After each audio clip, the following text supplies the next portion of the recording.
Now we get to do all the rest of our facial bones. And so because, well, maybe I'll try drawing a little line so that you can see each one that I'm actually talking about. These are all on the face, so they're not part of the cranium. We've already talked about this one. What is it? We didn't go into detail. It wasn't on one of our lists, but we agreed that it made up part of our cheekbone, and it formed a joint with the temporal bone.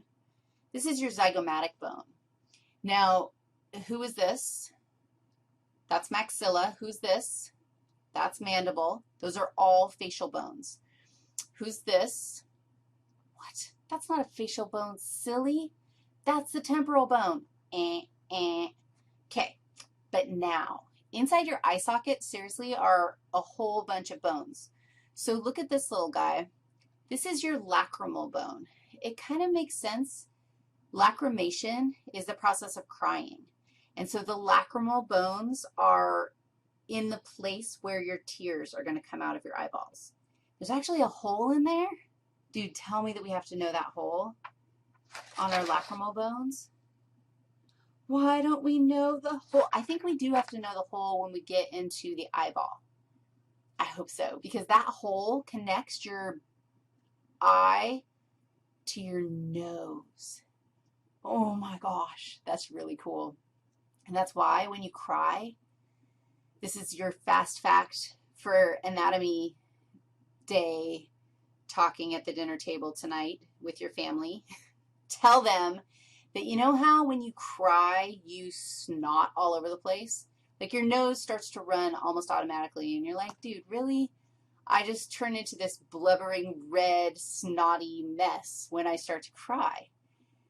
That actually isn't snot. So you can feel better now about crying onto anyone's shoulder because you're not actually snotting on them, even if the stuff comes out your nose. Those are tears. You just are producing crazy too many tears, and those tears can't just be absorbed in your nose like they normally are. What?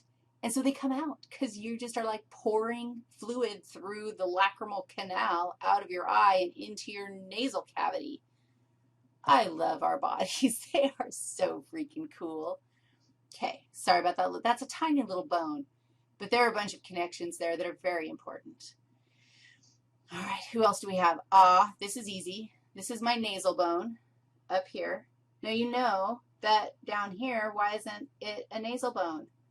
It's made out of cartilage, dog. But let's look up in there. Let's look up inside this guy's nose. We have these little wads of gum smeared on the sides, the lateral sides of the nasal cavity. It's not really gum, so do not be confused. I don't recommend putting gum up your nose. Now, look at the shape of it. And keep in mind that here's another little shape, but guess who that is? Ethmoid bone. And remember the parts of the ethmoid bone? That's the middle nasal conchae, and that's the superior nasal conchae up there somewhere on your ethmoid bone. Who's that? That is the bone that makes up your inferior nasal conchae. That's the one that we can see the best on Linda's half head, covered in tissue, of course, because we can't just see her bone sitting there. It'd be awesome to go in and look and see if we could find that bone underneath there. Guess what the name of the bone is? You're going to love me. You really are. Every now and then you do. It's the inferior nasal conchae bone. Is that true? Now that I say that? Yes, it's the inferior nasal conchae bone. Of course it's true. So there it is.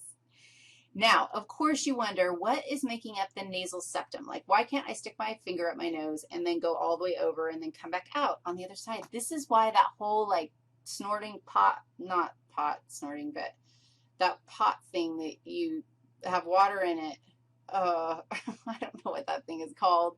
You're supposed to snort water, fluid, saline into one side, and then you're supposed to drip it back out the other.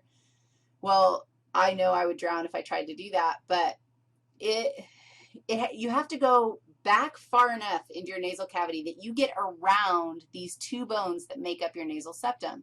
One of them is the perpendicular plate of the ethmoid bone. Woo! woo. And the other one is its own separate bone. See how it's a new color? And it's called the vomer. The vomer and the perpendicular plate together make up the nasal septum, which is why I can't just snort my water in one side and out the other without going back into my, like, nasopharynx to get it. Yeah, no, that is not going to work for me. Did we name all our bones of our face? I think so. Oh, we did not. We have one more that we are not naming because we can't see it here. They're called palatine bones. Where are you going to look to find them?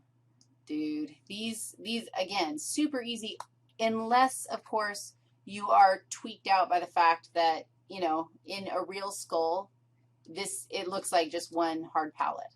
And so, no, this is maxilla, but in the very back, the most posterior edge of the maxilla, it forms a joint or a connection with the palatine bones. And now you know everything about all the bones in your face. In your face. Now let's talk about foramina. Foramina, na, na, na, na, na. Foramina, na, na, na, na. I'll be right back.